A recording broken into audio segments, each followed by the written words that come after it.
Meus amados, a paz do Senhor. Vocês estão bem? Sim ou não? Maravilha. Eu costumo fazer uma entrada perguntando se você está bem. Porque a minha maior preocupação não é ter uma boa mensagem ou uma boa entrada, uma boa impressão. A minha maior preocupação é de chegar até aqui e entender o que eu vim fazer aqui. Porque quando eu pergunto se as pessoas estão bem, automaticamente todo mundo diz, estamos bem. Mas será que se de fato esse está bem é da boca para fora ou é uma realidade? Porque o Senhor disse para mim que Ele quer mudar realidades aqui. Mas o ambiente do milagre não está pautado às minhas dores nem necessidade. O ambiente do milagre não está pautado às minhas lágrimas. O ambiente do milagre está pautado à minha entrega. Vou falar de novo. Só você sabe como você chegou a essa casa. Muitas das vezes a gente maqueia com um sorriso, e esse sorriso é um disfarce mais mal feito da alma. Porque tem gente que entrou aqui sorrindo, mas Deus já esquadrinhou o seu coração. Deus viu quando você saiu da sua casa. E eu saí lá de Realengo não para ser mais um, ou para ser um pregoeiro. Eu sei o que eu renunciei hoje para estar aqui. E quero te dizer uma coisa. Deus, Ele pode mudar essa realidade. Mas o milagre que você espera e precisa não está pautado à sua dor. Não está pautado às suas necessidades. Porque no ambiente onde Jesus fazia e operava milagres, lá tinha uma multidão. E Ele não fazia todos. Ele está passando e uma multidão grita, Jesus de Nazaré, mas um homem cego grita, filho de Davi. No ambiente onde todo mundo está apertando, comprimindo, tem uma mulher que decide no coração em tocá-lo. No ambiente onde todo mundo é igual na estatura, tem um homem que é pequeno, desfavorecido, mas importante na sociedade, ele sobe em uma árvore, uma figueira brava. Porque eu entendo que ambiente de milagre, ele é gerado com a entrega. Não, vou falar de novo para melhorar isso aqui. Ambiente de milagre é gerado na entrega. Se você veio aqui hoje dizendo para mim, pastor, eu já não tenho nada, entrega esse nada. Mas entrega, porque ele pode mudar a tua história. Eu fui ler a definição de impacto. A definição de impacto é algo muito forte, porque nada sai da mesma forma depois de um impacto. Nada continua sendo o mesmo depois do impacto. Mas eu não sei que proposta te trouxe aqui. Mas eu sei de uma coisa, o meu Deus, Ele proporciona impactos. Ele não quer impactar aqui para você dizer, o culto foi bom, até porque vertente de culto não é para que a gente achemos bom. O culto é uma entrega, o culto é eu que proporciono, o culto é eu que promovo, mas o céu, Ele pode impactar a sua vida. Oh, glória! Eu sinto uma unção aqui nesse lugar. Eu sinto uma graça de Deus aqui. Oh, glória! Abra sua Bíblia no livro de Mateus, capítulo 15, verso 21. Quero louvar a Deus pela vida desta igreja, pela vida do meu amigo pastor. Nos conhecemos ali em Realengo. Mauro, né? Caramba, Deus abençoe, meu irmão. Pastor Mauro, uma benção.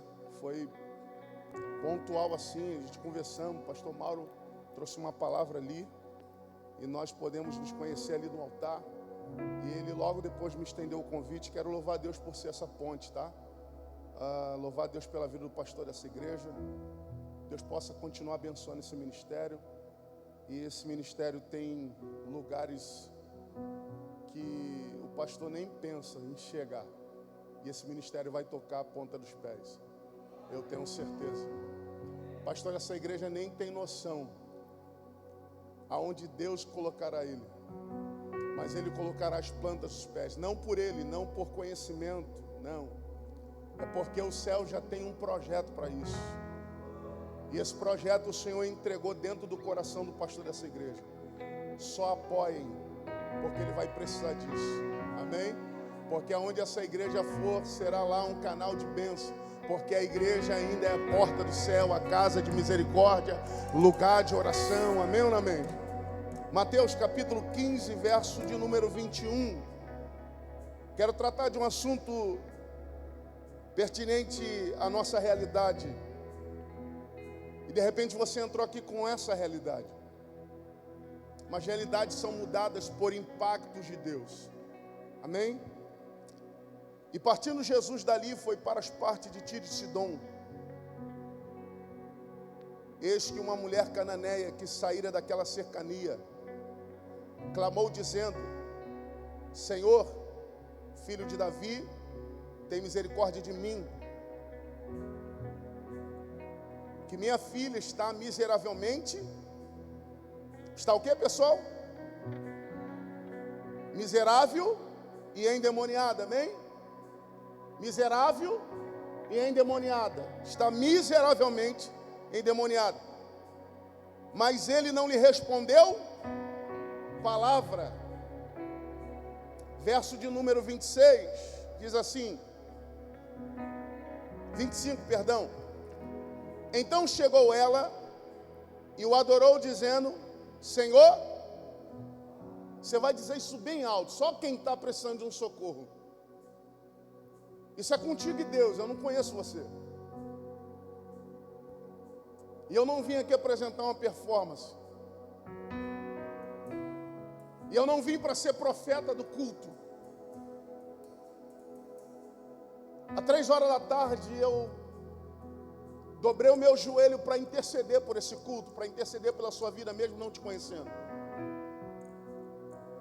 3 horas da tarde, eu e meu filho de 11 anos dobramos nossos joelhos. E fizemos uma oração fervorosa por essa igreja. Porque Deus não me trouxe aqui para ser profeta aqui, para ser relevante aqui. Me pergunta por quê, pastor? Seus maiores problemas estão aqui? Suas maiores dificuldades, barreiras, desafios estão aqui? Deus falou assim: eu vou te usar para depois daquela porta, porque é lá que começa a realidade de todos que sentarão lá. Então eu vim ser profeta de Deus para depois daquela porta. Amém? Senhor, muito obrigado pela sua palavra. Nós queremos, Senhor, tomar posse, absolver tudo que nela contém, para que o teu Espírito permeie o nosso coração e mude a nossa realidade. Senhor, tem pessoas que entrou aqui que não tem nem força para pedir socorro. Senhor, segundo socorristas, eles entendem que a pessoa que sofre uma catástrofe, um acidente, as que mais precisam de um socorro urgente é aquelas que não conseguem ter reação. Eles entendem que elas estão mal. Na classificação elas são a vermelha, são urgente, prioridade. Tem gente que entrou aqui, Senhor, e nem voz tem para pedir socorro. Senhor, o que eu lhe peço, que o Senhor venha com o teu Espírito e venha nos impactar nessa noite. Mudar, Senhor, esta condição, porque nós viemos aqui para te entregar tudo que temos. E tem gente que o que tem só é lágrima, dor, planto, traumas. Muda isso. Nós te pedimos com toda a humildade e reverência. Muito obrigado, continua sendo conosco, em nome de Jesus. Vai ser profético o que eu vou fazer aqui. Nós vamos ler o verso 25, e só quem está precisando de um socorro vai ler essa parte, socorre-me, bem alto, amém? Amém? Vamos lá, verso 25 no 3. 3, então...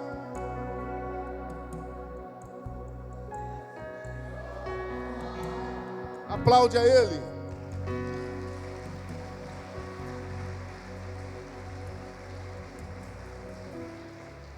Irmãos, esse texto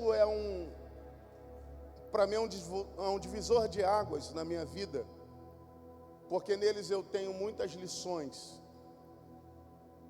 Jesus, ele está em Jerusalém. De Jerusalém ele vai para uma aldeia, um vilarejo, para fazer aquilo que o seu pai o designou para fazer. E nesse vilarejo ele tem um problema, porque Jesus é um peregrino, não tinha paradeiro com seus discípulos, uma correria, com propósito, porque hoje as pessoas, a desculpa é, estou na correria. Todo mundo diz isso, estou na correria, não deu para fazer porque eu estou na correria. E correr sem saber onde quer chegar, é chegar a lugar nenhum e chegar já cansado. Mas Jesus estava numa correria muito grande, porque o tempo era curto. Ele entra num vilarejo, numa aldeia, e os seus discípulos não lavam as mãos para comer. Os discípulos comem desesperadamente, porque sabia que Jesus era imprevisível. Na nossa cultura, lavar as mãos para comer é uma questão de higiene, educação. Aprendemos isso no CA. Tem musiquinha que ensina as crianças para lavar as mãos. Mas na cultura desse vilarejo judaico, lavar as mãos era um princípio religioso. Fazia o mikvah, a purificação. Você vai ver em João 2, que na porta da entrada das bodas de Caná tem as talhas. E as talhas serviam para a purificação, como uma espécie de tanque para você lavar as mãos. Jesus é indagado pelos anciões, porque os discípulos, sendo discipulado pelo rabínico dele, não lavou as mãos seguindo a tradição daquele lugar. Jesus deu um belo ensinamento dizendo que o que contamina não é o que entra, mas é o que sai. Porque o que sai procede do coração. O que sai, a fonte é a alma, a vida. Então isso contamina mais do que entra. Só que, paralelo a isso, tem uma história anterior, em que Jesus já estava sofrendo muito embates religiosos. E Jesus, ele pretende se retirar desse ambiente hostil da religiosidade. E ele vai para um lugar em que ele entendeu que não era conhecido, que sua fama não tinha chegado. Nas partes de Tiro e Sidom, na Síria, hoje o Líbano. Jesus foi para esse ambiente aonde a sua fama não tinha chegado. Qual o intuito? O intuito era de ficar a sós com seus discípulos, ter um tempo hábil para ensiná-los, para instruí-los, para doutriná-los. Jesus, ele não era conveniente à religiosidade, porque a religiosidade é uma plataforma que engessa o indivíduo. A palavra no grego significa religar, é o sentido, religião, religar o homem a Deus. Só que o homem deturpou isso. Você vai ver na história do Brasil que, quando vieram colonizar o Brasil, trouxeram consigo a religião, justamente para impregnar na mente do homem as suas indulgências. Graças a Deus, Deus levantou Martim Lutero, um grande reformador e protestante. Então Jesus, ele quer sair dessa plataforma de aflição. Jesus quer se desvencilhar dessa plataforma engessada, mecanizada, robotizado, colocando Deus do tamanho das nossas expectativas, ou do tamanho dos nossos conceitos ou preconceitos. Enquanto para mim ousadia não é nada o que tem aí fora, ser milionário, isso não é ousadia. Ousadia é o que eu estou fazendo, falar de um Deus tão grande com a mente tão limitada. Isso para mim é a maior ousadia de um homem. Coitados somos nós, o mais sábio para Deus. É como se a sabedoria deles fosse trapo de imundícia. E a maior loucura de Deus é a maior sabedoria do homem. Deus é fenomenológico. Oh, glória! Jesus, ele quer se destacar. Jesus, ele quer um tempo. Jesus quer sair desse martírio, da perseguição religiosa, dos fariseus, dos saduceus. E ele vai para um lugar onde ele não é afamado. Por exemplo, ninguém aqui me conhecia. Ninguém, eu acredito. Mas para a Zona Oeste eu sou muito conhecido. Aqui ninguém me conhecia. Aqui daria simplesmente eu botar um boné para trás, sentar aí, ninguém dizeria que eu sou pastor. O intuito de Jesus era esse, que ninguém o incomodasse, que ninguém o oportunasse, porque a fama dele estava estendida, porque ele fazia milagre mesmo. Não era adivinhações. Hoje o que tem mais ibope na igreja brasileira é adivinhações, que as pessoas dizem que é profecia ou revelação. Não adianta o quanto eu te dizer, eis que o Senhor te diz, se o seu comportamento amanhã vai ser o mesmo.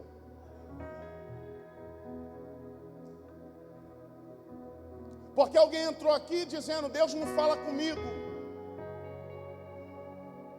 Deus não deixou de falar. Normalmente você deixou de compreendê-lo. Na ausência da compreensão, Deus não fala. 400 anos, o período testamentário, Deus se calou para os profetas.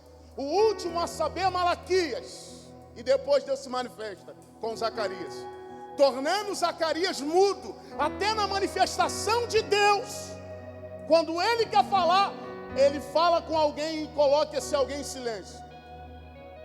Porque na Bíblia Sagrada Deus mais fez do que falou.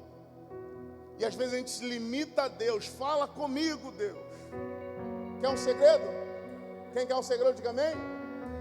Quando você quiser que Deus fale contigo, pega aquela Bíblia empoeirada, abre ela, lê. Aonde você abrir, você lê. Não entendi, lê de novo.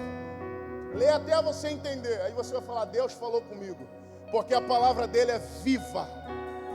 Viva. Viva e eficaz. E mais penetrante de qualquer espada afiada de 2 gumes. Jesus vai para as partes de Tiro e Sidom. Ninguém me conhece. 12 homens atrás dele, pastor Paulo. Ninguém me conhece. De repente, no cenário surge alguém de longe. Jesus! A voz é diferente. É uma voz feminina. Mas junto com a voz feminina e o desespero do embargar da voz, há uma dor, há uma violação, há uma perca de controle.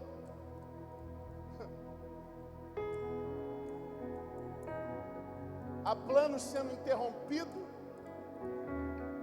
E ela grita dizendo, Jesus! Mas dentro desse quadro de dor, de violação, de fragmentação, existe alguém que reconhece verdadeiramente quem ele é. Porque enquanto em Jerusalém diziam que ele era o Galileu ou o Nazareno por onde ele morava, habitava e nascia, alguém distante dizia, eu sei quem ele é. Ele não é Nazireu, ele não é Galileu, ele é filho de Davi.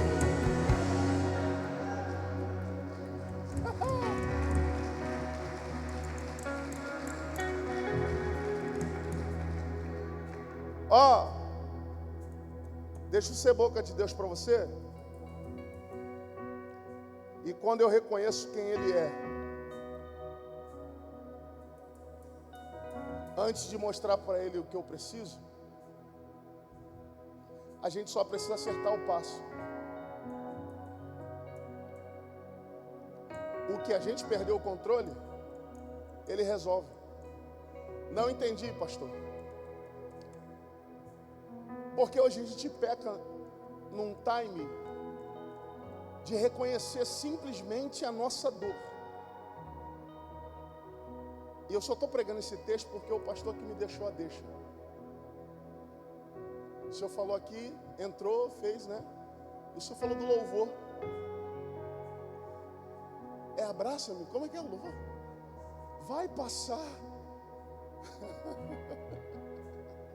Eu falei, então tá, Deus, eu entendi. E às vezes, meu pastor, nós pecamos no time que nos dá a condição de observar simplesmente a nossa dor. A dor, ela proporciona para a gente dois nortes. O primeiro norte da dor é o sofrimento. E o segundo é o crescimento. Eu que preciso escolher qual norte eu vou trafegar.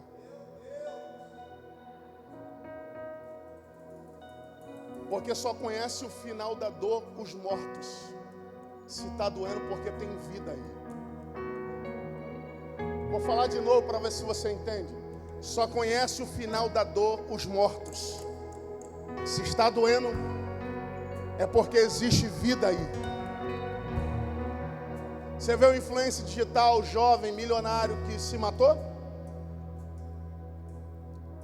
Ele não estava querendo dar cabo da sua vida, porque ele tinha a vida dele por precioso. Ele estava querendo dar cabo da rejeição, da dor,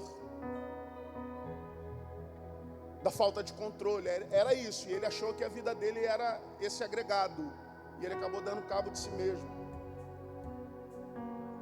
E a pandemia veio revelando para a gente o quanto nós somos limitados.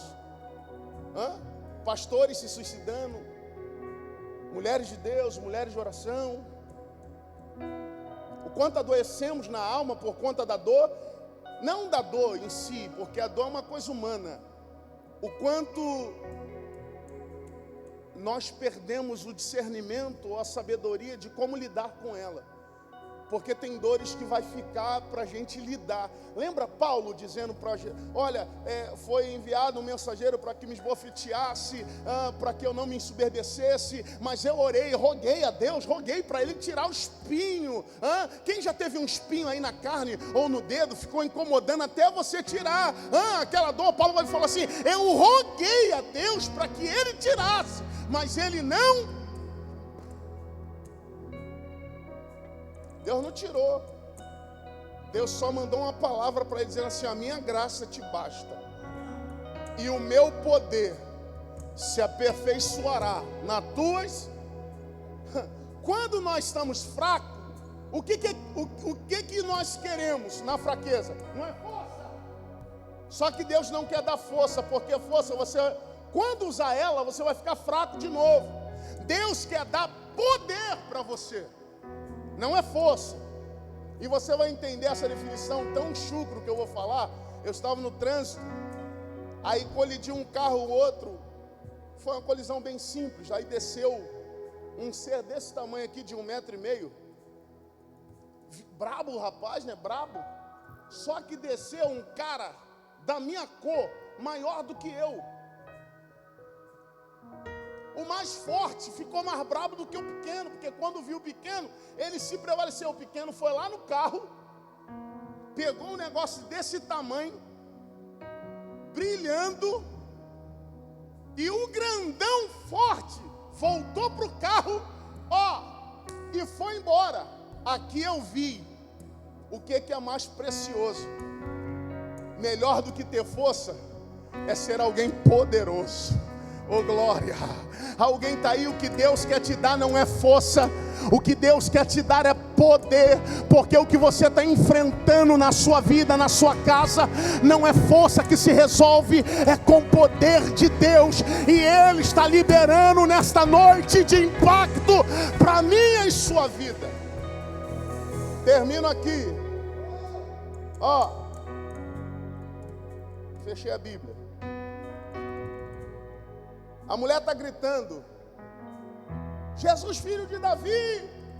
Ela reconhece quem ele é. Ele é filho de Davi. Ela está apelando para a monarquia. Ela está dizendo: eu sei que tu é rei.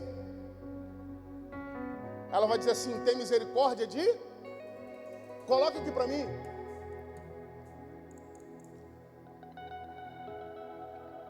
Tem misericórdia de... Aí ela conta o motivo pela qual ela está gritando. Que minha filha está o quê? O problema dela estava na presença de Jesus junto com ela, ou ficou na casa dela? Ficou na casa. Mas todavia ela está se colocando diante de Jesus. E ela está orando, intercedendo e dizendo: Jesus, eu te reconheço, tu és rei, mas pelo amor de Deus, tem misericórdia de... A minha filha é o problema. O diabo colocou ela na miséria e ela está endemoniada, perdi o controle. Ô irmão, pode vir com a sua faculdade, diploma, seu poder aquisitivo, econômico, intelectivo. Tem coisa que não foge da nossa alçada, sai do nosso controle. E se nós não tivermos humildade, nós perdemos feio. Jesus vai para um lugar que ele achou que não era conhecido. Uma mulher reconheceu quem ele era e depois ela bota para fora: minha filha está em casa, mas tenha misericórdia de quem? Porque oramos errado a vida toda.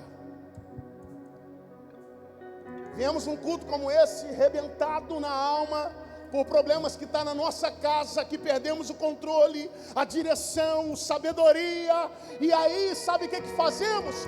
Deus, toma lá aquele problema. Oh Deus, toma o meu marido.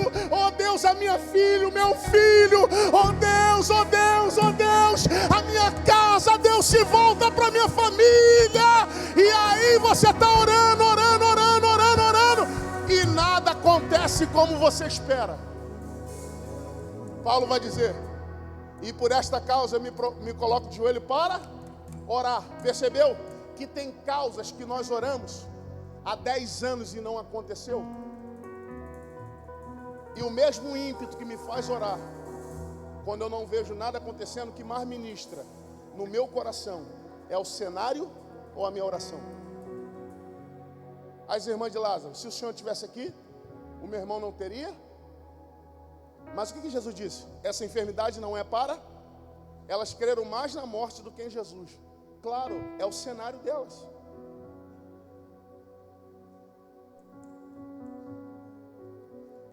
A nossa realidade tem ministrado muito em nós.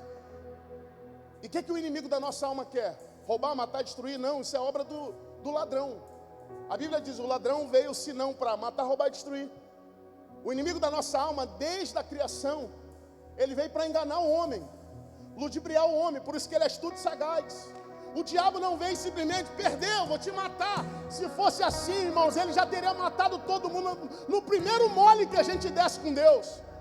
E toda hora a gente erra, toda hora a gente procrastina com a vida, se auto-sabotando. Se o maior propósito do diabo era me matar, te matar, já estávamos mortos, sepultados. O maior projeto do diabo, principalmente nesses dias, é enganar. Está vendo a árvore lá? Não é vistosa, não é boa aos seus olhos? Por que tu não come? Não, ele disse que eu não posso comer, senão eu ia morrer. Não. Ele não queria te revelar a verdade, porque se tu comer, tu vai ser semelhante a ele. Aí ela faz assim: tá bom. Puf, come. leva comida para Adão, come. Só que na criação, quando Deus faz o homem, Ele diz assim: façamos o homem nossa imagem e... O homem já era semelhante, mas a amizade da Eva e a serpente foi tão forte, a nível de engano, que Eva perdeu a semelhança para si mesmo pela ministração de serpente. Foi enganada, comeu e levou para casa para o marido comer. E aí estamos aí nessa, tendo que pagar, comprar, financiar, chorar, sofrer, engordar, emagrecer. Por causa do engano. E a maior obra do diabo nesses dias é enganar. Não, eu estou orando, nada acontece. O que é que o diabo quer matar em nós? A fé. Porque sem fé é impossível agradar a Deus. Tem uma coisa que para Deus é impossível: ser agradado de alguém que não tem fé. Pastor, eu tenho fé. Fé não é verbalizada, fé é mostrada. O apóstolo vai dizer: se tu mostrar a tua fé, eu mostro minhas obras. Porque a fé sem obra, ela é... Não, eu tenho fé. Não, não tenho. Você está desesperado e confunde desespero com fé. Vou te ensinar o que é fé num conceito chucro de novo. Eu sei que só tem pessoa rica aqui, mas deixa eu falar aqui. Ninguém pegou, pastor. Eu estou profetizando, o povo está de bobeira. Aleluia. Aqui, ó, só gente rica. Já tinha aqui, não tem, porque vieram de longe. Amém? Pega esse negócio aí, terra. Mas um dia você já tomou ônibus, trem, metrô? Quem já aconteceu isso? Quem já pegou trem, metrô? Seja sincero, irmão. Aleluia.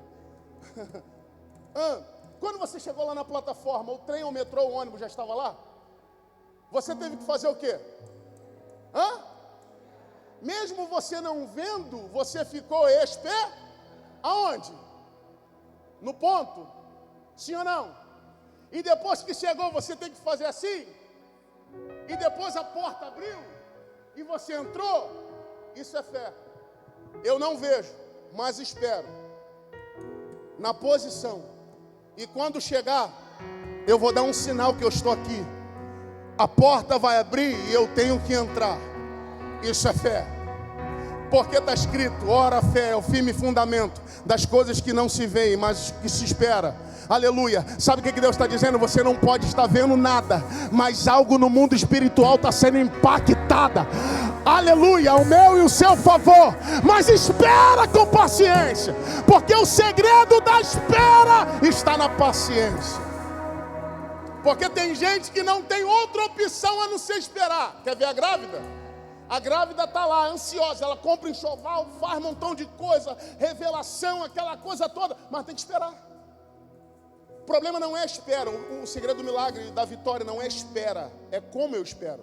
Por isso que Davi vai dizer assim, esperei com... Meu pastor, por gentileza, vem cá, maestro. Vem cá. A Bíblia diz que o maior servirá o... Estou aqui no literal também, pastor. Aleluia. Qual é o seu nome, maestro? Rapaz, isso é uma trombeta na mão de Deus. O mais certo aqui é o Marlon, é isso? Servir água ao... Amém ou não amém, gente? Porque ele é um obreiro desta casa. Sim ou não, pessoal? O mais acertado é isso. Só que a Bíblia vai dizer que Davi disse assim, eu esperei com paciência. O que o Senhor fez? Ele ouviu o meu clamor. Não, antes de ouvir. Me deu paciência. Não. Quero ver quem tá bom de Bíblia aí, vem na IBD. Oi? Não. Aqui, meu pastor. Esperei com paciência. Davi, fala, Davi. Em quem? E ele se inclinou. Você já viu o Senhor se inclinar para servo? A ótica é servo se inclinar para o... Quando Davi escreve o 70, é outro contexto, mas aqui Davi está nos ensinando que muito importa não é a espera, porque tem gente que não tem outra alternativa. É como eu me comporto no tempo da demora no meu entendimento. Se eu tenho paciência ou não tenho paciência. Mas quando eu espero e sou paciente, até o Senhor dos Senhores, Ele se inclina para ouvir o meu clamor, a minha petição, a minha necessidade. Eu não sei como você entrou aqui, mas se você está desesperado, entenda uma coisa: o maior segredo para a vitória é a paciência, a fé no Senhor. Obrigado, tá, pastor?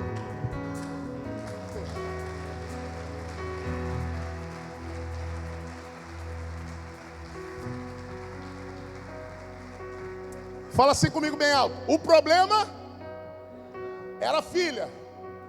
Mas por que ela está pedindo misericórdia para ela e não para a filha? Pastor, aqui tem coluna visível, né? E essas daqui? Escondidas. Então vou pregar dessas daqui. Não, vou pregar daquelas ali. Vamos tirar essas colunas daqui porque está feia?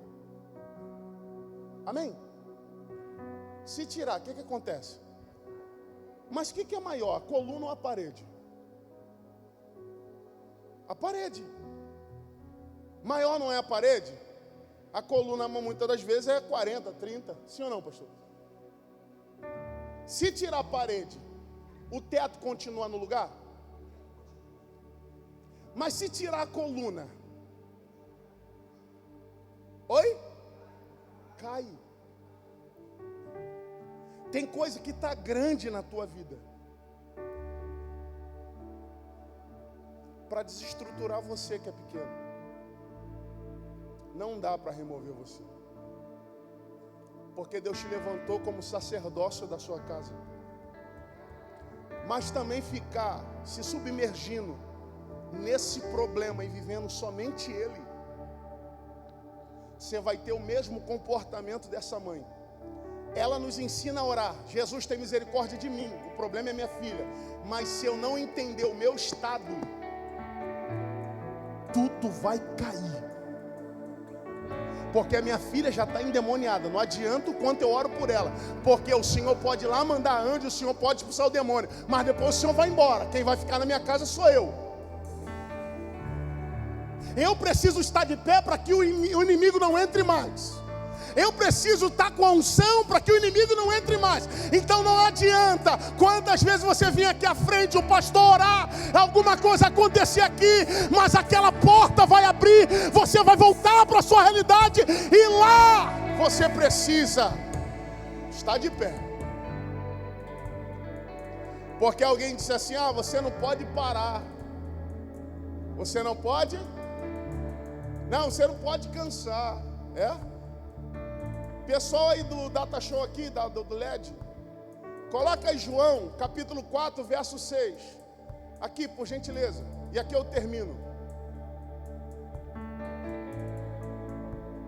Estou na hora, gente. João, capítulo 4, verso 6. E estava ali a fonte de Jacó. Quem estava, pessoal? Como ele estava?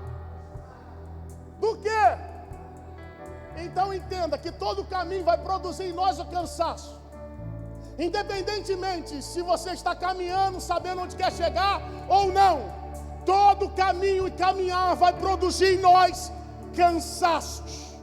Então deixa eu te dizer um negócio, como boca de Deus. De repente você não se perdoou. De repente você fica se excusando, dando desculpa, procrastinando, se auto-sabotando. Por quê? Você não quer passar para ninguém como você está.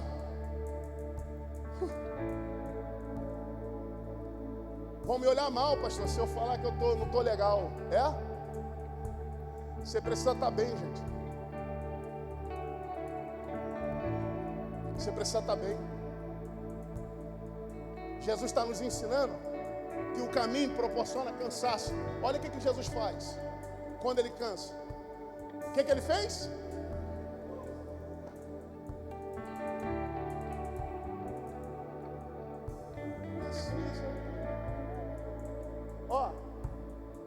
Aonde ele assentou? pastor, em frente à novela? Netflix? Shopping? Porque o contexto é ele indo resolver um problema de fofoca. Porque alguém dizia, os discípulos de Jesus, Batista, Marcos e João, Jesus falou, vou até João, saiu da Galileia e foi para a Judéia. E aí o texto diz assim, e era necessário passar em Samaria. E aí alguém vai falar, não, porque ia ter uma mulher lá. Não, a necessidade era de Jesus. Porque nesse contexto aqui, Jesus fala assim para o discípulo, eu estou com fome, vai à cidade e compra comida. Porque eu vou em Sicar, lá tem um poço, lá é famoso aquele poço é do patriarca Jacó, ele cavou aquele poço, ele bebeu daquela água, ele deu água aos seus filhos, ele deu água àquele gado, então eu sei o caminho que vai me refrigerar para me continuar a jornada. Porque se eu não entendo que eu tenho que parar em alguns caminhos, senão vai comprometer minha jornada. Eu continuar da forma que estou, eu não vou chegar onde quero chegar. Jesus está dizendo para mim e para você, se você não entender como você está, você vai comprometer a chegada. Então para, mas não para em qualquer canto, para onde tem provisão. Está no texto. Assentou-se junto da fonte. Oh, glória. Quando Jacó cava era poço. Os anos passam, alguém vai dizer, vai secar. Não, porque o que Deus nos dá, não seca, pastor, vira fonte. Olha, você não está sendo impactado, não, tudo bem. Era isso quase hora? Era tarde demais. Jesus está assim, que ele sabe onde quer chegar. Fala assim pro teu irmão, você sabe onde você quer chegar? Fala assim para ele, então não comprometa a sua estrutura. Você depende disso.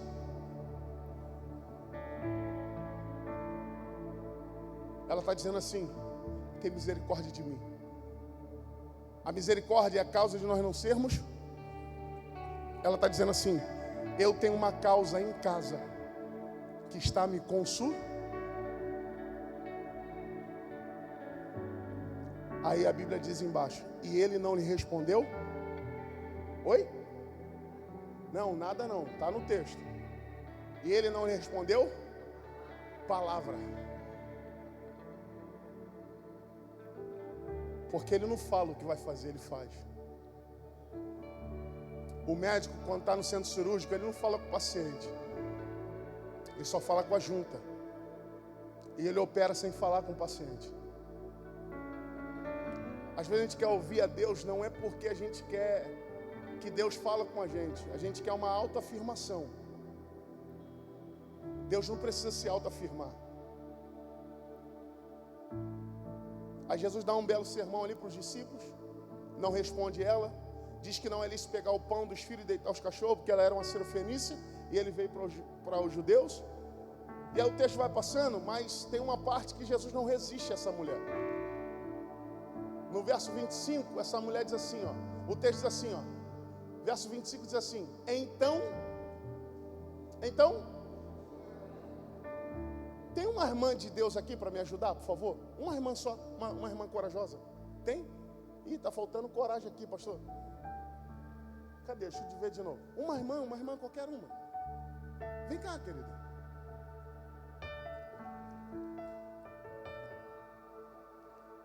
Ó, fica aí. Grita assim, Jesus, filho de Davi, tem misericórdia de mim. Ou ela é histérica, ou Jesus estava muito longe.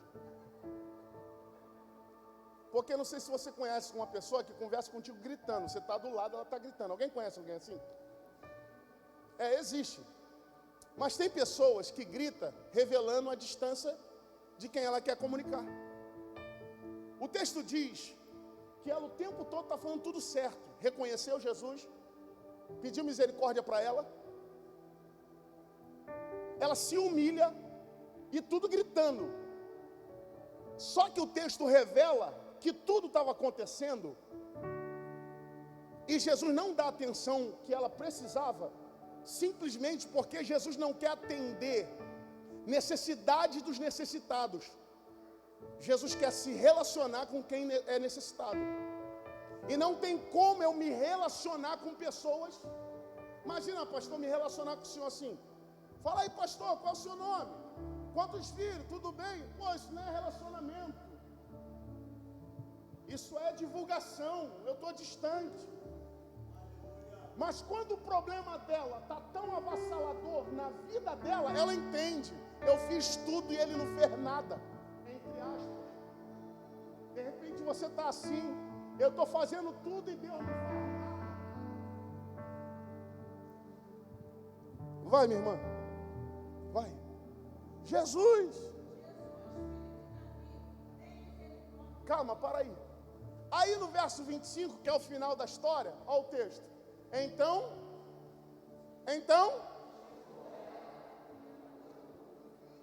olha ela chegando. E quando ela chega, ela não pede, ela não conta problema. Ela faz o quê? O adora. Porque a essência dele é tão preciosa que na presença dele eu não consigo nutrir os meus problemas.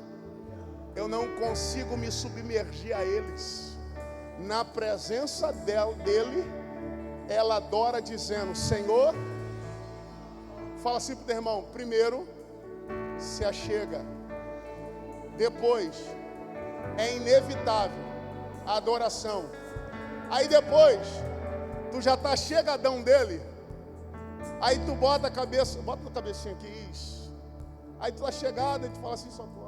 Socorre-me. Olha o texto abaixo, verso 26. Verso 26. Ele, porém, respondeu e disse: não é bom pegar o pão dos filhos e deitar-os cá? Olha a humildade dela, já pertinho de Jesus. E ela disse: sim, Senhor, mas também os cachorros comem das migalhas que caem da mesa dos seus. Olha aqui para mim, quem já comeu pão aqui? Todo mundo. É impossível, pode ser o pão que for, tu comer sem deixar cair farelo, migalha. Sabe o que ela está dizendo? Eu sei que o pão não é para mim. Eu não quero o pão todo, porque eu sei que até a migalha tem poder de resolver a minha vida. Oh, glória! Não, eu não quero pão todo. Aí Jesus não aguenta. Aí Jesus fala assim: tá bom, vai para casa. Sabe por quê? A tua filha está sã. Calma aí, o problema da filha era o quê? Demônios. O problema da filha era o quê? Por que Jesus disse que ela estava curada? Então respondeu Jesus, disse: ó mulher, grande é a tua. Lembra o que eu falei da fé? Seja isso feita para contigo, como tu. Agora o meu desejo está em questão para Jesus, porque eu fiz tudo quanto ele esperava. E eu fiz além, eu cheguei perto dele, eu me acheguei. E quando eu me achego, é promessa: achegai-vos a mim, e eu me chegarei a, diz o Senhor. Aí vai dizer assim: seja feito o teu desejo. E desde aquela hora, a sua filha ficou sadia, curada. Calma aí. A filha dela estava lá na presença de Jesus? O que está te fazendo dor? Está aqui na igreja do teu lado aí agora? Mas é possível, a gente está aqui adorando. E o milagre está sendo gerado lá na... Oh, glória! Ah, só quem vem ser impactado vai entender isso. Fique de pé, por gentileza. Vai passar. Oh, maravilha. Ó, eu só quero orar contigo, eu não quero orar por você. Eu quero orar com você. Você que Deus falou contigo no íntimo, no profundo. Eu não preciso saber o seu problema, não vou resolver ele. Mas eu quero orar com você. Você que está passando um tanto. Está parecendo a história da sua vida, o que eu falei aqui. Vem aqui na frente. Rápido. Vai esperar o primeiro vir para depois vir um segundo? Vem mais, tem gente demais aí. Tem muita gente assim. Eu duvido que Deus me tirou lá de Realengo. Ele falou para mim que mudaria realidades aqui. Há 3 domingos atrás, pastor, uma mulher voltou lá na igreja, afastada de Deus. 3 domingos atrás. com um tumor no cérebro, com câncer, diagnosticada com exame de imagem. Deus usou a minha vida para orar por ela, interceder por ela, usou a vida da igreja. E eu falei assim, faz outro exame. E ela ficou meio assim, eu falei assim, se Deus não te curou, eu rasgo a minha Bíblia, eu desço do altar. Porque quando eu impus a mão sobre a vida dela, ela desmaiou e colocou uma bola de sangue para fora. Aqui tem testemunhos oculares para afirmar isso. Irmãos, eu prego há 10 anos e pastoreio há 9. Meu pastor, eu já preguei em tudo que é parte do Rio de Janeiro, já saí para fazer missões, missão mesmo, pregar. Eu nunca cobrei R$1 para isso, nunca. Não é de mim. Eu sou filho de uma usuária de droga. Meu pai é Antônio, morreu, tinha 8 anos de idade. Meu pai morreu com um tiro na nuca, era dono de uma comunidade lá do Viegas, no Sapo de Camará. Na minha biografia eu tenho escrito que eu tinha tudo para dar errado. Mas Deus me fez dar certo. Eu sou o primeiro filho a casar, o primeiro sobrinho a casar.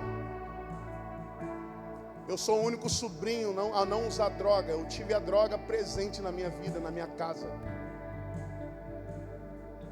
Eu não estou falando isso para glória minha, porque eu sou pó e cinza. Deus conhece a minha vida.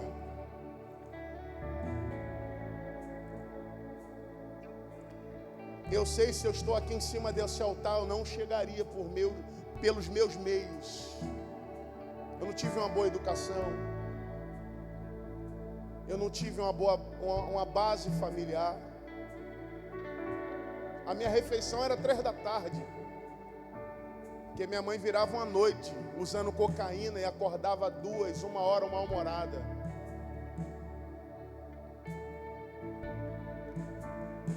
Essa menina, quando desmaiou, vomitou a bola de sangue, pastor. Eu entrei numa prova com Deus.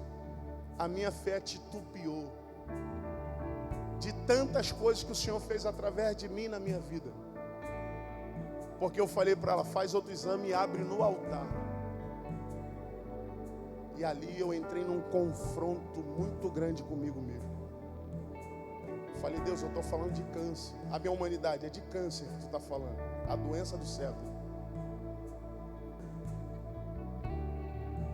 Domingo agora que passou, 2 dias atrás, eu antes de ministrar a palavra, eu dei a oportunidade a essa irmã com a igreja cheia.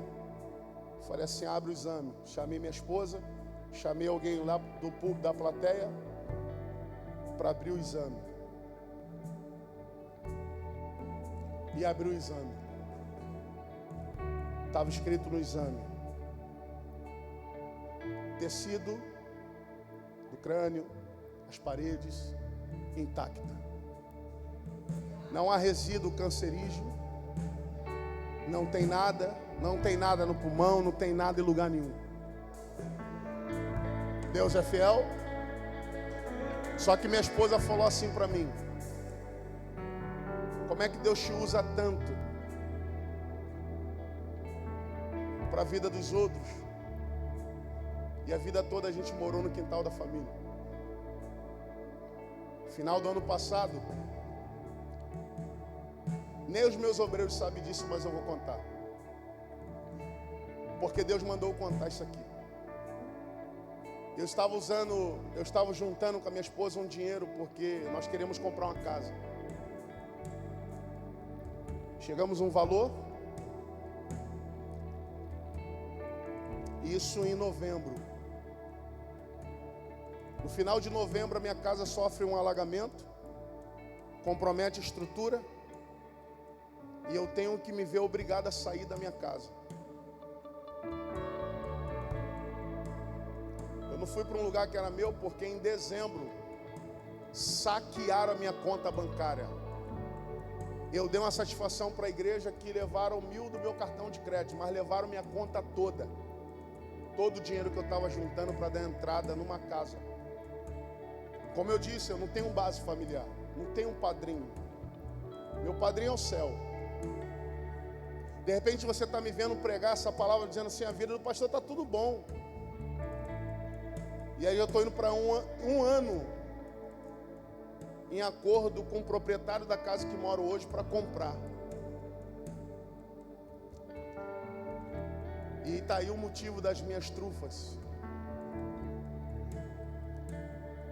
Um ano que eu estou morando, pagando para morar. Nunca imaginei que eu ia viver isso. Fui defraudado, minha casa teve enchente. E aí minha esposa falou, ontem, segunda-feira, com lágrimas, como é que Deus te usa para tanta vida e não te usa para abençoar a nossa? E quando o pastor falou assim, para cantar aquela estrofe da música, eu me senti envolvido com Deus. Porque tem conflitos que a gente vive e a gente não precisa externalizar para ninguém. É lição para a gente aprender. Lembra da dor, dos nortes? Ou eu cresço, ou eu. Você que tem que escolher. E eu falei para ela assim, minha filha, a gente precisa recalcular a rota, fazer um retorno, e nessa trajetória toda, e ver o nosso ponto de partida, quem éramos, e olhar quem somos. Eu entendo que Jesus mandou o cego, o coxo, carregar a cama. Tinha um propósito naquilo, porque era sábado. E às vezes a gente esquece quem éramos. Chegamos aqui, nós queremos galgar coisas maiores, eu entendo, é do homem. Mas nós podemos rejeitar quem éramos, esquecer de onde saímos, entender que Deus é bom e a sua bondade dura para sempre. Deus fala comigo que tem mais gente aí que até a hora para que o culto não acaba, insônia, porque sabe que o único momento de paz que ele tem é na igreja, é num culto como esse, porque quando volta para casa não sabe se está em casa ou no inferno. Jesus está dizendo que vai mudar essa realidade. Pela palavra que eu prego, eu libero essa palavra profética. Deus está dizendo que vai mudar realidades. Mas não é por conta da sua dor. É por conta da sua proximidade. Conta da sua entrega. Se você está aí e sentiu vergonha, não continua aí. Eu expus minha vida aqui para você. Vem na frente, eu quero orar com você. Levanta a mão de vocês, se puder, se tiver força. Deus, o Senhor não me trouxe aqui em vão, Senhor.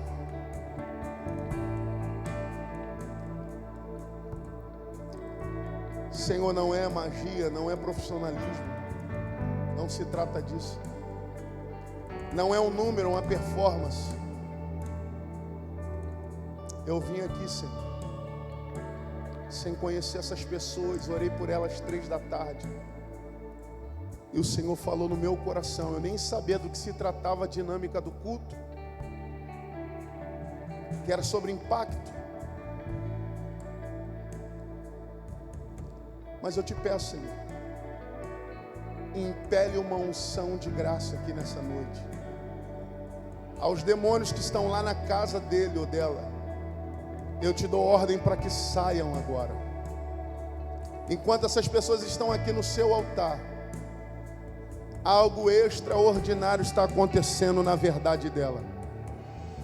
Eu não te falo de forma mecanizada, como fosse um jargão, mas te falo de forma, meu Deus, profética, com a fé.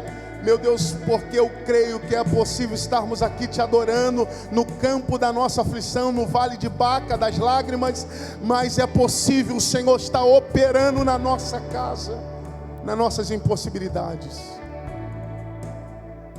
Pai, eu também quero orar pelo seu servo.